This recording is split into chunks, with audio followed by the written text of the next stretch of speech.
For Christians, Easter is about more than eggs, bunnies, and candy. It's a celebration of the resurrection of Jesus Christ. Now, Christians like sweets just as much as anyone else, and today I'm going to show you how to make a fantastic treat that tastes great and tells the story of the death, burial, and resurrection of Jesus all at the same time. Are you ready? The kitchen is now open.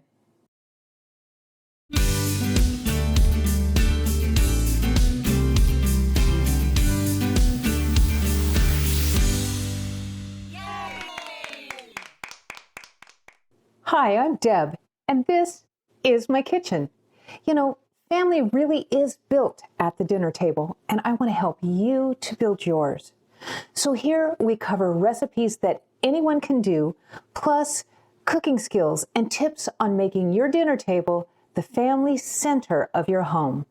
So thanks for watching, sharing, and subscribing so that we can help families everywhere. Come on in.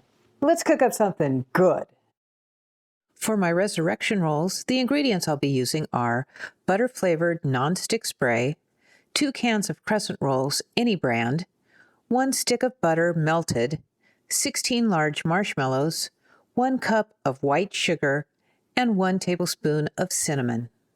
The tools I'm using are 1 tin for regular-sized muffins, a dinner knife, plastic wrap, 2 small bowls, a 1 cup-sized measuring cup, a 1 tablespoon-sized measuring spoon, a small spoon for stirring, 2 wooden skewers, a small metal frosting spatula, and a cooling rack. First, I spray the muffin tin with butter-flavored cooking spray, circling inside of each cup. Next, I cut my butter into small pieces and wrap the bowl tightly with plastic wrap. Then, it's off to the microwave for 60 seconds. I'm starting by preheating my oven to 350 degrees. Now, let me encourage you with this recipe, you want to include the children in making it with you, especially small children. They can do it. Now, as you make them, you can tell the story, but we'll come back to that in a minute. For now, I just want to show you very quickly how to make a resurrection roll. I've already opened my can of crescent rolls, and I'm just going to unroll the dough, and you can see that it's split in triangles. Each triangle makes 1 resurrection roll. Take a marshmallow and dip it in the melted butter, and I want to make sure that I completely coat it with butter. And from there, it goes into my cinnamon and sugar mixture. And again, I want to make sure I've completely covered the marshmallow. Then it goes into the crescent roll. And as you wrap it, it's not just like you're doing a hot dog wrap around it, but you literally want to seal that marshmallow completely inside, trying not to have any holes, any of that marshmallow showing. And if you need to pinch it a little bit to shut where the seams are, that's great. You just don't want any marshmallow showing. And then just as a little finishing touch, I like to just get the top with some extra cinnamon and drop it into the muffin tin. Now, I'm going to go ahead and fill the rest of the tin, and I'll be back in just a minute.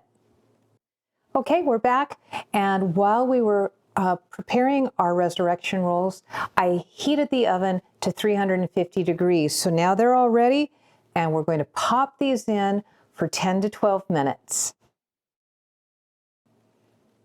While our rolls are in the oven, here's how the making of resurrection rolls tells the story of Jesus' death and burial.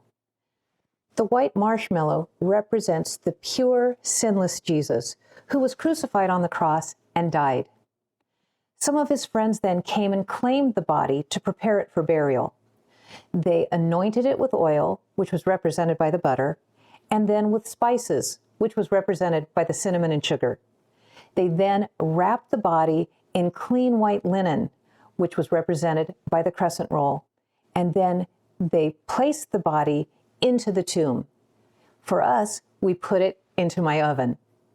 Now, they rolled a large stone in front of the tomb to seal it, and we shut the oven door.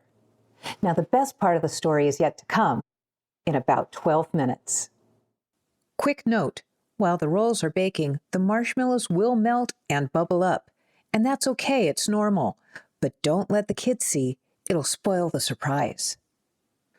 When the rolls are done baking, you'll notice that some have opened up and you can see inside. While they're still hot, I gently push the edges together to seal. I'm using skewers, but you can also use chopsticks or even your fingertips, but do be careful, they're hot. Our rolls are done, and now the story continues. On the third day after Jesus' death and burial, some of his women followers went to the tomb to finish preparing the body for burial. When they arrived, they found the tomb open, and when they looked inside, it was empty. The burial wrappings were still there, but he wasn't in them.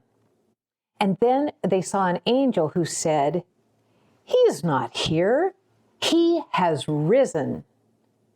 Just as Jesus' body was gone from the tomb and the wrappings, our roll, when we open it or take a bite out of it, shows the marshmallow has disappeared. And that reminds us of the angel's words.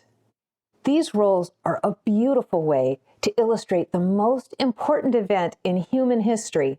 And besides that, they taste amazing. Happy Resurrection Day to you and your family. And remember that family is built at the dinner table. And if you feed them, they will come. All to the family.